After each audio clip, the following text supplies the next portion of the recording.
Hey yo, how you doing, guys? It's 1/5 of them boys, me, the one AJ, representing the Ministry of Wrestling. So you know what that means. It's part two.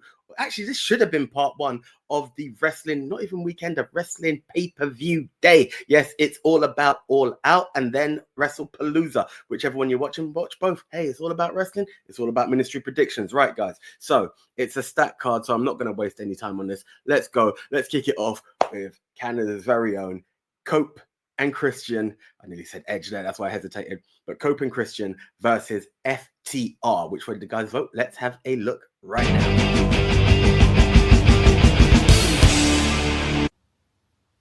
Come on, guys, we're still in our feel-good era. We still need the benefit of flash photography. Come on, guys. It's Cope and Cage, man. Adam Copeland, Christian Cage. You think the FTR are going to be the ones to stop this feel-good moment? These guys don't stop till the tag titles are on the line. So you know what? Cope and Cage for the win. It's a feel-good factor in Toronto. You're not going to botch the reunion of Edge and Christian, Cope and Cage. Like, just no, not in their home nation. I mean, that would be some dirty booking shithousery if they were to do that. Yeah, Cope and Cage have to win here. F the revival. I mean, FTR is. Ugh, I still don't like them. I know they're meant to be a classic wrestling style, but a bit too classic for me. Not a big fan. But they're in Canada. And you got Adam Copeland and Christian. You got to give it to them. I can't see another way this match ends without them not winning, you know. But you never know. Actually, you do know. It's AEW. It's a fanboy. Do the right thing. Winner, Adam Copeland and Christian. Damn, it's really hard not to say Edge and Christian. It's really hard not to say that. Anyway, that's the winner. This is going to be a very interesting match. Finally, we've got Cope and Christian together after so many years. One of the greatest tag teams to ever do it in the industry. And as much as it would seem good to have them win, it's their first tag team. I have a feeling that they might put over FTR. I mean, apparently they're good friends. So I can actually see that happening. Plus, because this is the first match and we finally have got there, I don't believe this is the first one and done.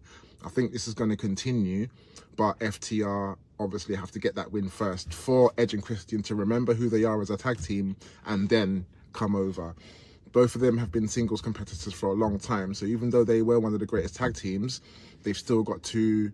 It's like a singles competitor and a singles competitor coming together, and that's going to kind of be the formation here, and then they're going to start winning. So FTR for the win.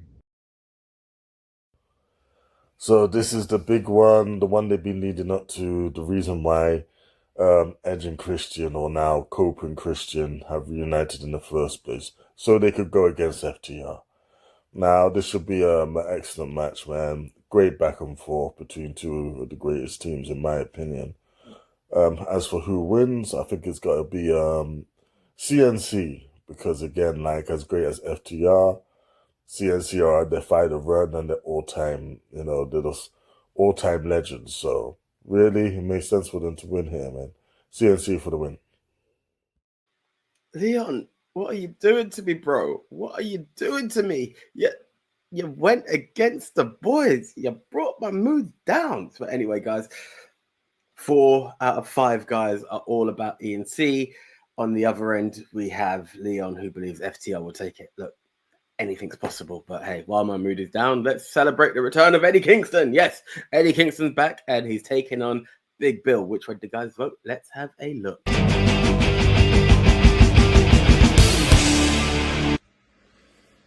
AJ is going to be a very happy man to see Eddie come back. I love Eddie Kingston.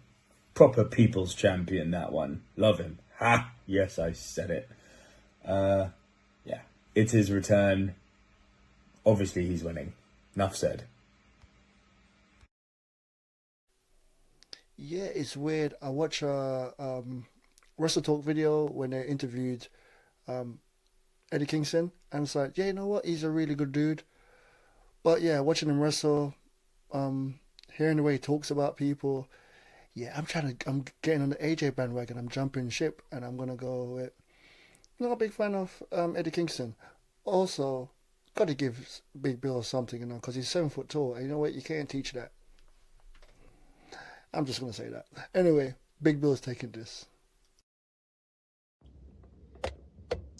I was very shocked at the promo when Big Bill called out Eddie Kingston. I was sitting there thinking he's going to call out somebody else, or maybe Jericho might come back. I don't know. I was thinking it could have been any one of those two, but instead he calls out Eddie Kingston. I nearly said Kofi there. He's in WWE, so what? So yeah, Eddie Kingston, no one hasn't seen him for a minute now. I know he had injuries, so if this is his comeback match, welcome back, Eddie Kingston. But for those very reasons, like anybody who makes a comeback, they've got to win. It's very rare that someone makes a comeback and loses unless there's a very compelling storyline behind it. And as much of a threat as Big Bill is, as dangerous as he is, we're talking about Eddie Kingston here. You know what I'm saying? I wouldn't say king of the bums, but he's king of the hardcore matches. King of those type of matches that he has now been known to overcome. So your winner, welcome back, Eddie Kingston. Honestly, I think AEW made a bit of a mistake bringing back Kingston so early. To be honest, this would have been a great surprise for All Out itself. And now you brought him out and basically put him in a bit of a filler match. I feel bad saying that because I like Big Bill. I wish they had more for him. I wish they could just figure out how to push him a bit better. But this ain't it, man. Kingston's returning. Kingston's gonna beat him. It's as simple as that. Eddie for the win. The world is in excitement. Eddie Kingston is back, and you can see the smile on my face as I cannot contain my excitement for Eddie Kingston to be back. Yay. Yay. Eddie's back. Multiple slaps, yay.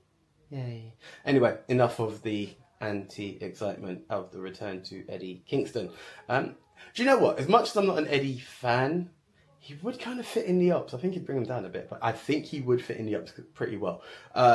If he is, he is. I've not been up to date with the AEW stories. What I will say, though, is the Learning Tree is currently no more, even though the two guys are together. Jericho is in limbo. They are not listed as the Learning Tree. I'm sure many of you know that because you're more AEW au fait than I am. Anyway, let's keep it to a minute. Returning Eddie Kingston for the win. Yay. Hey, then I love you, bro. I love you, but I can't join you on the... Yeah, he's back. He's got to win. It's just the way of it. But yes, the Eddie Kingston bandwagon is not as big as it used to be. For shame for us or for shame for you people. And Nico, People's Champ. You know what? Especially in the time, I don't want to go to the other company, but I ain't too sure how well that one is, the other People's Champ. Final boss, whichever way you want to call him, that weight loss is a bit questionable. So I hope you're well, Dwayne, and it's just a condition and you're looking after yourself. Also, People's Champ, the real People's Champ, Muhammad Ali, challenge me, anyone on that. That family gave The Rock the People's Champ title, so that's the answer to that. Anyway, we continue. We do not digress because there are so many matches, like I said from the top. People are challenging me on this video. Right, let's talk TBS title, Mercedes Moné versus first ever AEW Women's Champion Rio. How'd the guys vote? Let's have a look.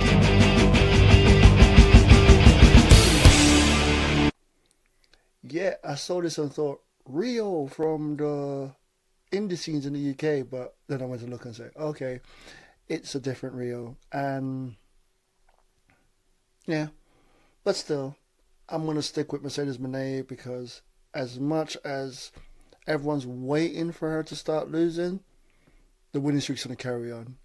And I'm going to go with that. So I'm going to stick with Mercedes Moné to win. This is the virus pay-per-view, as I keep repeating. Just going with it. Mercedes. I don't really have too much to deliberate in this match. I mean, it's great to see Rio back, the first inaugural AEW Women's World Champion, against the current and recent belt collector. We know that, as interesting as this match is going to be, I don't think... I mean, it would be a great shock, don't get me wrong. Rio beating Moné would be wow, like, you know, it would be one of those kind of moments. But, you know, this is just another stepping stone for Mercedes Moné. Whoever does take that title off of her, see, this is the thing, All Out is kind of that platform like All In. It's one of the biggest events for title changes to happen, for shocks to happen. But if there's any surprise that's going to happen, it might be after the match. So still your TBS champion, Mercedes Moné. Interesting little match they've got here, but ultimately it still does feel like a bit of filler for me, man. It's kind of out of nowhere as well, man. Like, Rio hasn't been around for a long time. She's coming back, kind of like, I guess for some, maybe it's a interesting match, maybe even a dream match, because you got the first AEW Women's Champion taking on this, like, 20 belts Monet or whatever she is at the moment, man. But ultimately, Rio ain't going to be the one to stop her, man. So, Mercedes for the win. Here comes the money. Yeah, guys, look, the belt collector continues. No disrespect to is it the first ever AEW Women's Champion? You are not stopping Mercedes. If it is, you know what, surprise us all. But here it is, Mercedes Moné. No disrespect to Riho, but the first Women's Champion is not defeating the TBS champion on this insane belt collector run that she's on. Still behind Nina Samuels though. But yeah, Mercedes Moné for the win. I don't think there's a lot to be said about this match. Usually Riho is brought in as a kind of stopgap. It's like, oh, we need the champion to beat someone and we need them to not have their title reign end yet, and we need them to have a great match. So who do we get involved? Our first ever women's champion. Put Riho in the match. That's kind of what this is, really, I think. So yeah, Mercedes Moné is going to retain here. Serviceable 3-star match, this one, I imagine. Third time's a charm. It took 3 matches for the Ministry boys to agree on something, and it is that Mercedes Moné continues to be your belt collector, your champion for multiple companies and various places all over the globe. Okay, guys, talking one title to the next, let's talk about some more unified titles as we go into a triple threat match as Kazuchika Okada defends his title against 2 gentlemen. Which way do you guys vote? Let's have a look right now.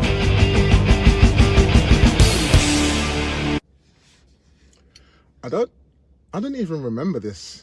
I haven't seen Dynamite yet, but I don't even remember this becoming a triple threat match.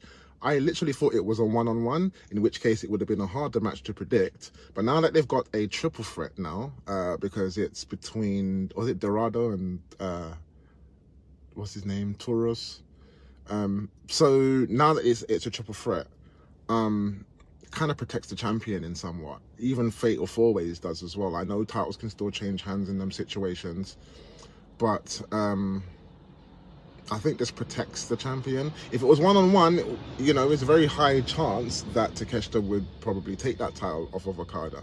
And I think that's what it's going to lead to. It's going to lead to Okada having a one-on-one match with Takeshita. Whoever that third person is between those two, I guess they're going to wrestle on Dynamite, but I've not seen Dynamite yet. So I don't know who that third person is between the two, but whoever that is, they're going to take the pin. And Okada will still be your unified champion. So the winner of the match, still champion, Okada. No offense to Mascara Dorada, but I just feel like you're the third wheel in this match, man. And it's not exactly what we want to see. What we want to see is Okada versus Takeshita 1-on-1. This is one of the biggest matches that AEW has got. Maybe they're put Dorado in here so they can run that match back. Maybe that's a match for Wrestle's Dream at some point. But ultimately, man, we want to see Takeshita versus Okada. That is might be AEW's biggest match they got on the card at the moment that they can offer. So I think it's gonna happen, but maybe just not now. As for who wins this match, yeah, man, it's gonna be Okada because you want to keep that momentum going. Eventually, I think Takeshita will take it off him. It's just not gonna be at All Out. Okada for the win. At least I know all names. I really thought it was going to be the Beast, actually. I thought Beast Mortos was going to be the guy in the match. I'm torn. I'm torn between the two members of the Don Callis family. It's either we see Takeshita help Okada, which I doubt, but I think it's either Okada takes the victory when it should have been Takeshita, or Takeshita wins it and that is Okada being PO'd. Either way, I think we're going to look at a Takeshita face turn, which is going to be a bit insane at some point, but I keep thinking Okada's time's kind of done. This would be the way to fold the story, but I think maybe on a one-on-one basis. So against my better judgment, I'm going to go for Okada to still be your TNT. No, not even TNT. Your unified champion, because it's Continental and International, right? Yeah, the TNT's in another match. So yeah, Okada to retain the unified championship. I hope I'm right. I need the points. I just can't get it right with this guy. Every single time I pick an Okada match, I get it wrong. It's really frustrating. He's literally become, to me, what Sasha Banks, Mercedes Moné used to be to AJ. It's crazy. And I'm looking at the name Konosuke Takeshita, and I'm looking at the seeds that have been planted over the last half of the year, and I'm thinking, yeah, it's time to put the belt on Takeshita now. I mean, Takeshita's already had the TBS, hasn't he? Yeah, the TNT rather. TBS, TNT, but mid-card. But I think the inclusion of Mascara Dorada in there is to eat the pin and to keep Takeshita looking strong and to have Okada retain. So, as much as I'd love to see Takeshita take it, I'm going to say Okada retains and remains champ. When there's a match that's not been finished yet, they don't know who's going to be the third person, you just go with the champ. And I'm going with Okada. If he was champ, he's the one I know. I can't list everyone. AJ's going to do that anyway, so... Or you can read the title card and see who's up. But I'm going with Okada. Keep it nice and simple. Keep it nice and short. Thank you. Mascara Dorada, Konosuke Takeshita, and your champion, Okada. I forgot his first name there, and I'm not going to embarrass myself because it says Okada. That's all I need to say.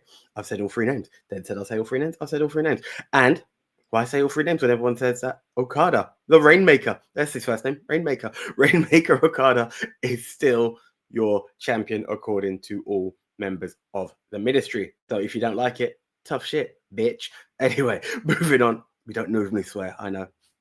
Slap on the wrist. Okay, we go into match 5 as Jon Moxley takes on Darby Allin in a coffin match. Which way did the guys vote? Let's have a look.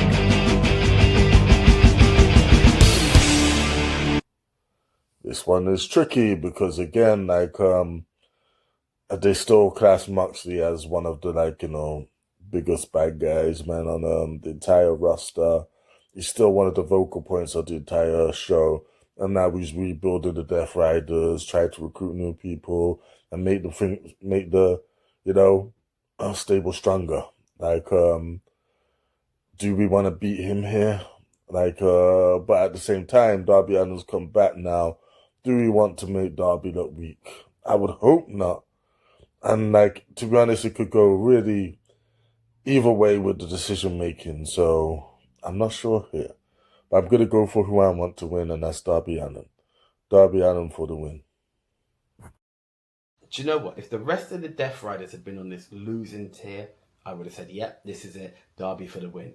I think we need to break them all down a bit more before we start to make the leader go down. And on top of that, we've now got Daniel Garcia. Hey, the dancing stopped, right?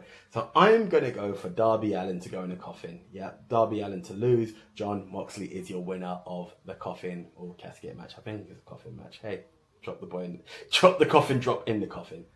Jon Moxley for the win.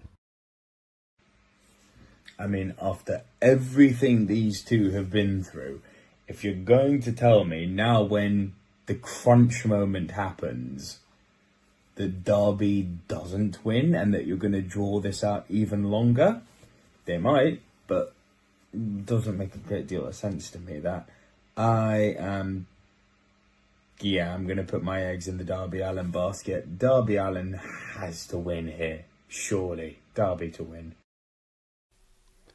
Yeah, Darby without Sting is not hitting the same. Plus, I swear his boy just turned heel on him. Yeah, I'm gonna stick with Moxley to win this. Just simple fact that this heel brethren is gonna come in and cost him the match, and Moxley's gonna take it by, sorry, Big Tone, stealing your line, nefarious means. My first time, give me one. All right, John Moxley to win. This match is one of the hardest matches for me to predict because it's a coffin match. First of all, you know, it's like the Undertaker having a casket match. You would think, oh, it's the Undertaker, you know, surely he can't win this, but obviously history proves that he did lose some casket matches. Ones we expected him to win. We expected him to beat Yokozuna, rest in peace Yoko. We expected him to beat Shawn Michaels. He didn't. So, you know, there were some losses. I think he even lost to his brother Kane at one point as well. So with Darby Allin now in the coffin matches, and I believe he's lost one as well previously. And you'd think that he would win. You know, he's come back from Kilimanjaro. You know, he's come back. He's a better and improved person. But there's so many factors going on with the Death Riders at the moment. What's going on with Danny Garcia? What's going on with Chris Statlander? And I think more comrades are going to be recruited in this match. So the winner, it's John Moxley. Okay. Bit of a split. This is an interesting show. We've only had a few commonalities, which is nice, including Kazuchika Okada. Did I or did I not read it up? Hey, you'll never know. The video was playing, right? Okay, right. Let's go. Well, we're halfway. There's 10 matches. There are pre-show matches, guys. We don't do that. An AEW card is big enough. But while at the halfway point, I think it's very imperative to say you've seen 5 videos and you've seen Simsy, aka Leon, behind the wheel. That car is stationary. I have double checked. It's stationary. He's playing for points, but those are points by the Ministry of Wrestling Prediction Show, not by the ones given by the boys in blue. Drive safe. Be careful. Highly recommended. It is not worth your life, your safety, or your phone to muck about while behind the wheel, guys. Stay safe. Okay, let's keep it going on. Let's keep it going. Let's keep it flowing. MJF, Mark Briscoe in a tables and tax match. Tax as in thumbtacks, not tax as in linked to the previous tax I was talking about. Anyway, you get what I'm saying. TACKS, not TAX. Tables and tax. MJF. Mark Briscoe had the boys vote. Let's have a look.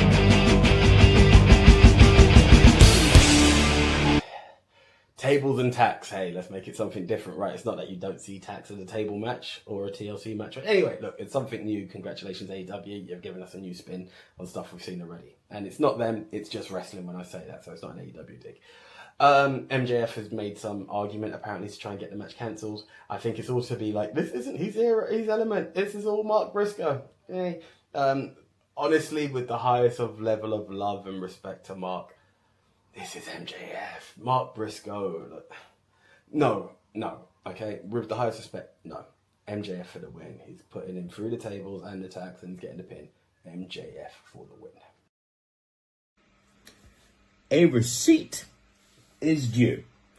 Yes, there's something to be said about the fact that MJF lost at the last major pay-per-view, so now it's, you know, he needs to get back to winning ways. BS. He's bulletproof. He could lose for a year and still be one of the top guys. Not really, but you know what I mean. He tried to set Mark Briscoe on fire. He has said some repugnant-ish, on brand, of course, which is what he does. So a receipt is due here.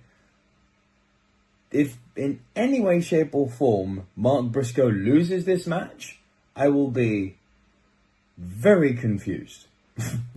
So confused.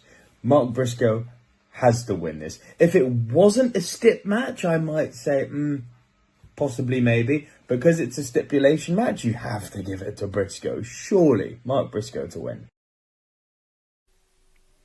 I'm going to go with MJF. Simple fact. Mark just makes noise and... You know that thing? Say the thing that no one wants to say. Mark got a push because of you know why. And yeah, MJF is taking this. Mark, not a big fan of the wrestling star, and I don't want to say why they're getting pushed. But it's like when It's remember when Ray became champion? It was just after something happened. It's very similar to Mark Briscoe getting his push right now. Well, not now, but since then. Yeah. MJF has taken it. I know, hot take. And this is only my thing, nothing to do with MO Dub. This is my thoughts only. Then the text thoughts.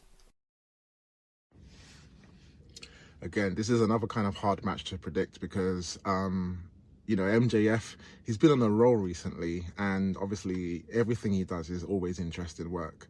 However, Mark Briscoe has also been coming up some as well.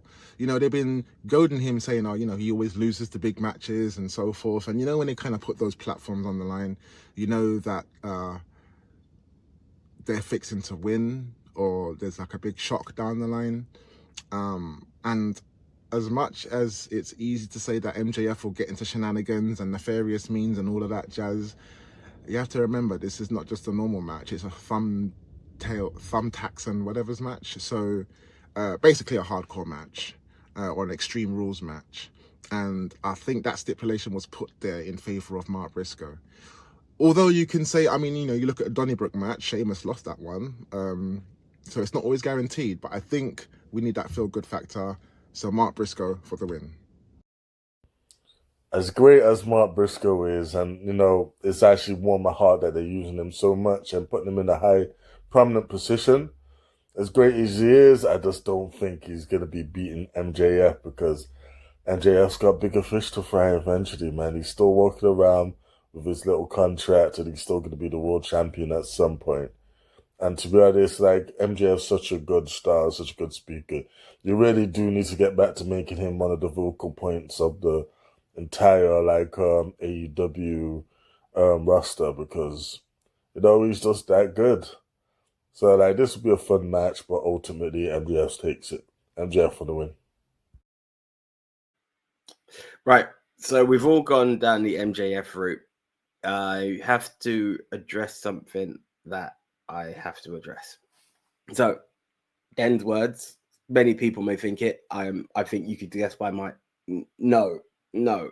It's all with respect. There are times that companies do what they do to honor people in the way that they do, and we could be wrong, but it's just the way it feels when you see a certain level. And maybe it's our own inner thoughts because of the sentiments we see each time we see that person walking down the ring. I felt it with Ray. I kind of feel it with Mark. So then, though he says it's his words, some agree, some don't, and I kind of lean that way. And there's no offense, but the follow-up to that is there was no pun or joke or any ill intent.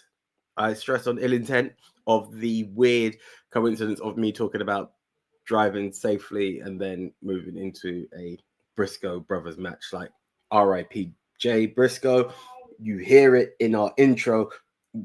1/5 of them boys is because we show love to the Briscoes and the early passing of Jay Briscoe.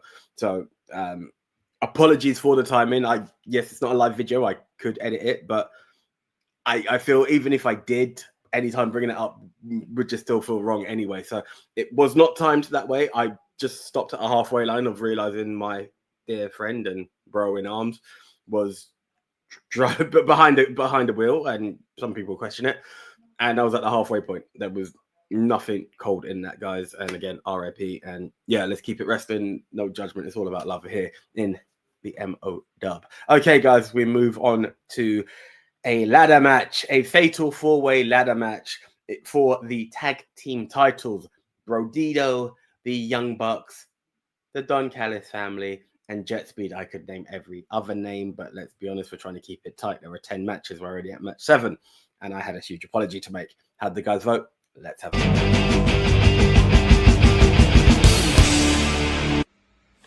And much like I've said in other predictions here, this being a triple threat fatal 4-way is obviously designed to keep the champion safe and to keep other teams, in this case the Young Bucks, I imagine, and Jet Speed, safe. This is contender for match of the night. I mean, it's a fatal 4-way ladder match. Have you seen who's involved with it? God damn. But the champs are going to retain here. And my stealth wrestler of the year, Bandito, is again going to do big man things. He's just amazing. I absolutely love Bandito, man. yeah, Brodito to retain here. I bet you one other team is. I keep saying the Elite, but no, Young Bucks. This is where they come back. Make their way back up to EVP or whatever it is. Get their way. They got the money last week, so yeah. But with all that, actually, I'm gonna go with Brody King. Brodingo. Brody King. I like his style. He's a crazy wrestler. He's so big and he moves crazy. And Bandingo, just for his ability. I've been watching a lot more wrestling. I watch them quite a lot, and they're entertaining. So I'm going to stick with them for the win, no matter who the other two teams are or the other three teams are. So yeah, even though it's a ladder match as well, I'm sticking with them to win. Brodingo's winning this. So a fatal four-way tag team title match has been added to the card. Obviously, the reigning and defending champions would obviously be in it, Brodito. But the other three tag teams are yet to be determined, and this is pre-Dynamite, so I don't know who the other three are. However, again, like I said in the other prediction video, this is how you protect certain champions. Again, titles can still change hands in them situations. I mean, look at the TLC matches at WrestleMania. But, and other type of triple threat matches. But in this situation, I think this is their pay-per-view, their first pay-per-view where they're defending those titles. So if you were to just take it away from them, I think it would be a downer on the fans. And on top of that, no one hasn't really been compelling enough to take those tag team titles just yet. We've just sent Brodito to the moon. Let's not bring them back down to earth just yet. So without too much deliberation, still your tag team champions, Brodito. This match is going to be nuts and possibly the match of the night, man. The Fatal 4-Way ladder match, come on. Like, look who's involved in this match as well, man. Like the Bucks alone, is the reason for admission. But hey, ultimately, Brodito is doing their thing, man. They're on a tear.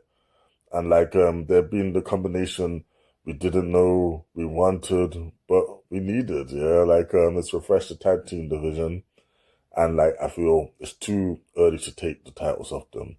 So Brodito for the win. This ladder match is interesting because when it wasn't announced who the team were, I was like, you know what? Done it. It's Brodito.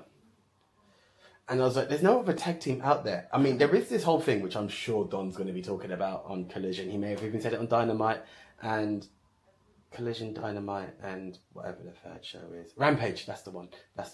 I don't know if it's going to be a Rampage because the show's on a Saturday. But either way, whichever Saturday show may happen, may not happen, matters not.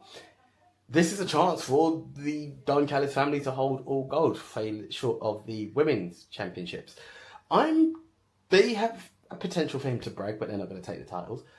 The Bucks were the only ones that made me go, ooh. Jet Speed as well, actually. This is the kind of match that gives them the feel goods and make people go, oh, okay, they're ready. And a lot of people, I think one person actually voted for him in the last prediction show. However, I'm still going to go with Brodito to hold this one. I think the underestimation of this tag team is going to prove people wrong. I'm probably now not alone in this because we've all realised what it means to underestimate them. But Brodito to hold, because I think the Young Bucks are still in their losing era, which is then going to make people cheer for them. Sympathy vote, hit face turn. But yeah, Brodito for the win. Brodito. Yeah. We're all on the Brodito train. I made an apology before this match. I'm going to make one after this match. The big man thing. Okay. Yeah. Okay. Right. We move on. Fatal 4-Way once again, this time for the women's title. Titaness Toni Storm. Three contenders. How did the guys vote? Let's have a look.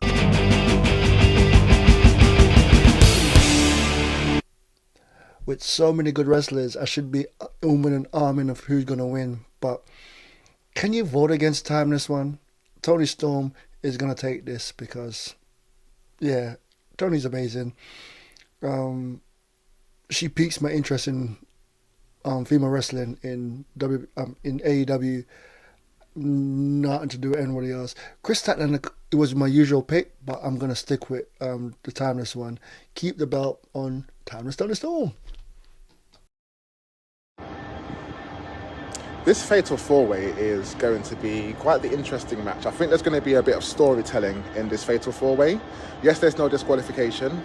And my only threat would be Chris Statlander, but I think there's still something to be revealed between her and the Death Riders. There's a slow build going on there, so I think it's a little bit too early for her to win the Women's World Championship, although if she did win, it would be a big shock, and there'd probably be a big pop from the crowd. Tekla, she's not winning anything, although her group could get involved, and that's the thing about a Fatal 4-Way, no disqualification, anyone can get involved. Death Riders might get involved, Marina Shafir might get involved to try and help Chris Statlander, just like she did with Danny Garcia. So there's definitely like some aspects that can happen in there. But like I said, I think there's going to be some storytelling in this match. And on top of that, Toni called out everyone. She was like, do you want to get nuts? And she called out everyone and challenged everyone. Now, obviously, she feels like she's got a point to prove, but she doesn't. She is the most memorable Women's World Champion I've ever seen. So therefore, still, your AEW Women's World Champion, timeless, Toni Storm. I love the timeless one as champion. You know, she's doing her thing. She is still like one of the top two within the entire wrestling industry, like doing their thing. And you know what? She might not be too. That being said, like AEW really kind of needs to step up with who they've got as opponents for her. Yes, she done with Mercedes, she done with Athena, but what was next after that? This just feels like they didn't really have a plan, and you've just thrown everything together into some melting pot. And like they've got some great people. If you want to like do something, like why not have Jamie Hayter or Statlander go into a solo program with her and like, you know, really build on the story? But no, we're getting this melted pot of a match. It's going to be fun, but ultimately, Toni Storm is going to win. She's not losing the belt here. Toni for the win.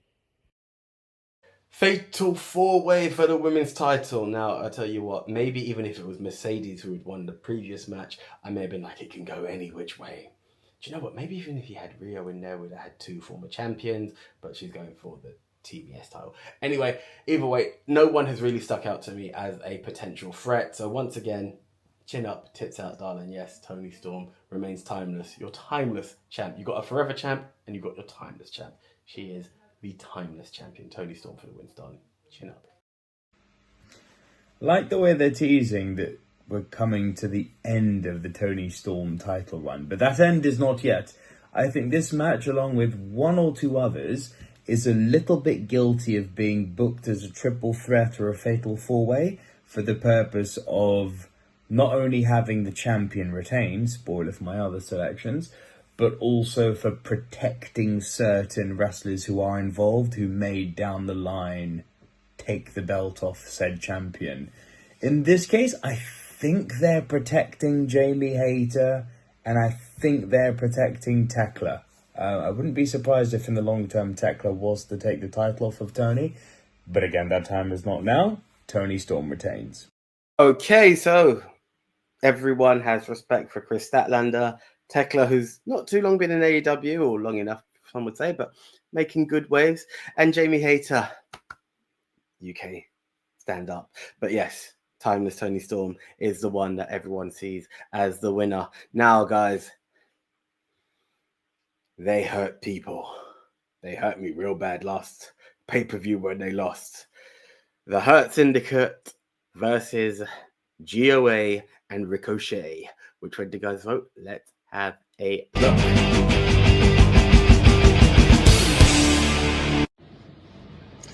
Now, in this situation, I would always say, ladies and gentlemen, they hurt people. And as you have seen over the last couple of prediction shows, I have got behind the Hurt Syndicate. You know, I am always Hurt Syndicate. I'm as Hurt Syndicate as I am the Bloodline. But I just have a funny feeling about this one, you know. Ricochet has done a really good job in building himself up in AEW, and obviously he's got himself a little group now. It's about time he's had a little faction with himself. And this is what's going to basically take him to the moon. In any other ideal world, you would think the Hurt Syndicate would win. They look untouchable, right? But I think this is going to be the shock.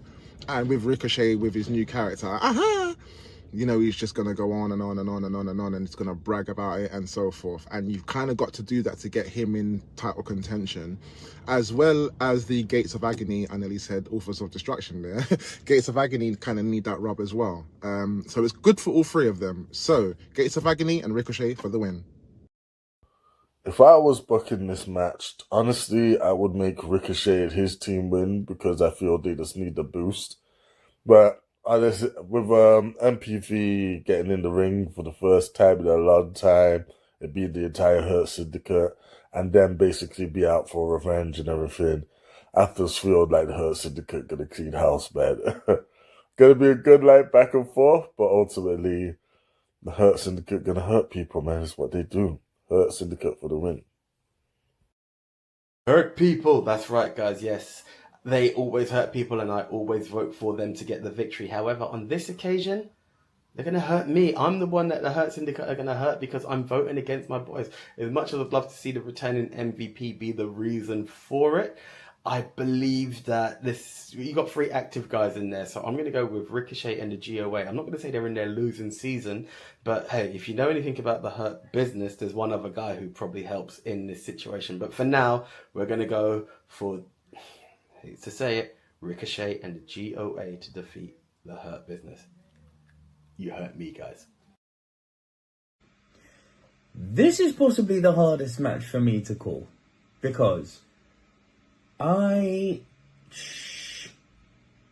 don't fully know what their vision is for either of these two teams. Like, Ricochet's got this relatively cool stable now, so I'd say push him. But then it's the Hurt Syndicate, and to quote AJ, don't hurt the Hurt Syndicate. And they've just lost their titles, so surely they have to win. Ooh. This one feels like a bit like a toss of a coin for me. Because you wouldn't put it past Ricochet in his current top form to pull off some dastardly-ish and be the first guy in AEW to pin Bobby Lashley. Oh, I could see that, you know. Yeah, I've just talked myself into it. Ricochet and Gates of Agony to win. Yeah, for me, this is the Vibes pay-per-view, and I'm going to go with Hurt Syndicate. Reason, I'm watching a lot more Dynamite, but I'm watching one match a week, and I should go with Ricochet because after what happened recently.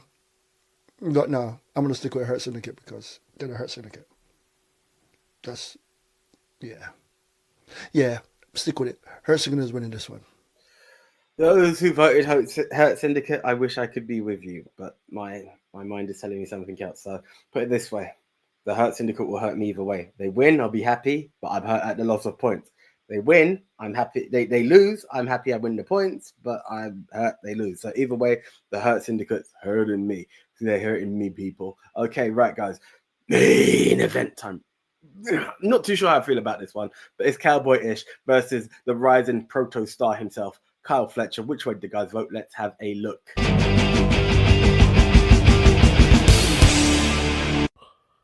Not gonna lie, this whole feud has been a bit of a surprise for me how it's come about. I mean, you've got like Kyle Fletcher who's on a hell of a tear at the moment, but at the end of the day, he's a mid-card champion. Really, shouldn't he be focusing on that belt rather than trying to go after the world champion? The reason I say that is because I feel it's doing a bit of a disservice to both belts, because ultimately, I don't think Kyle stands a chance of winning here, man, not against Hangman. And it feels like filler.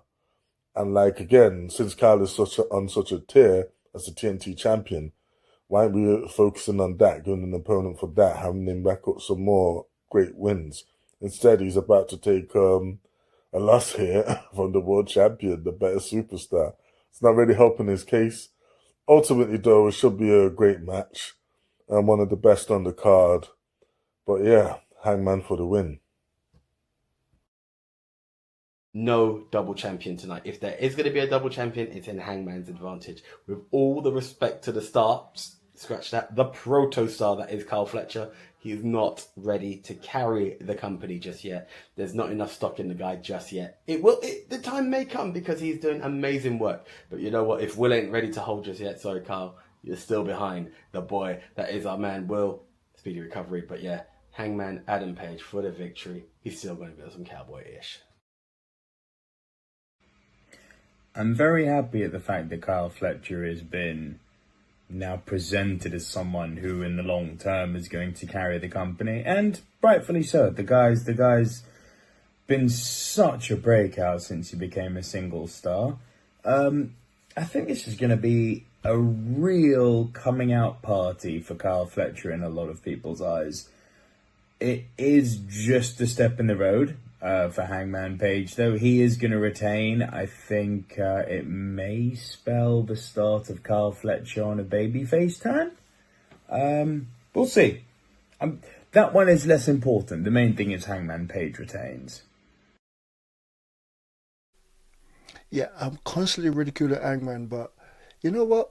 He's kind of good. I like the match with the Elite versus the Elite. You know, it was Hangman, Kenny, and someone else teaming up. Was 4-4, and I got excited. I got excited when I saw them 4 in the ring, and I know why. I'm just out of the 4 of them. Hangman's 4th. Overall, he's really good. So I'm going to pick Hangman to win this. And yeah, you see, even I can turn around on someone. So yeah, I'm going with Hangman to win. Again, I said it. The promos for this world title fight has been pretty much cinema. You know, I've really got invested in it. I know they've got to drop those kind of promos, but at the same time, you know, there's that whole, can he do it on his own? Is Carl going to keep to his word? You know, or is he going to get people involved? I know there's a stipulation that if the Don Callis family get involved, not only does he lose the match, but he loses his TNT match. And I think, like, it's like it's set up for the possible loss. Like, you need your group, you need your faction, you need Don Callis to help you. Otherwise, like, you know what I mean? I don't see him. He's deep in that heel role right now. I don't see him turning against the Don Callis family anytime soon. If anyone, it's probably Takeshita more than Kyle Fletcher. It's going to be a really interesting world title fight, even a proper couple of close calls. But I think still your AEW world champion, it's the Hangman Adam Page. Okay, guys, look, I appreciate you guys sticking with us. I think on an AEW one, we normally cross the 1 hour mark. I'm happy that this is under the 50-minute mark, so I'm going to keep my mouth quiet and end it there. All I am going to say, enjoy the wrestling day that it is, no matter which company or show you invest in, or both of them. What I would like to do, though, is ask you to comment below, ring the notification bell, be sure to follow, and tell a friend to tell a friend. 5 times, people. 5 people to tell 5 people, and the ministry will continue to grow. And you can see that happening. We appreciate you for making it happen. Right, until the next time, I am the 1AJ representing, 1/5 of them boys. And I am out, and I hope you enjoy the shows.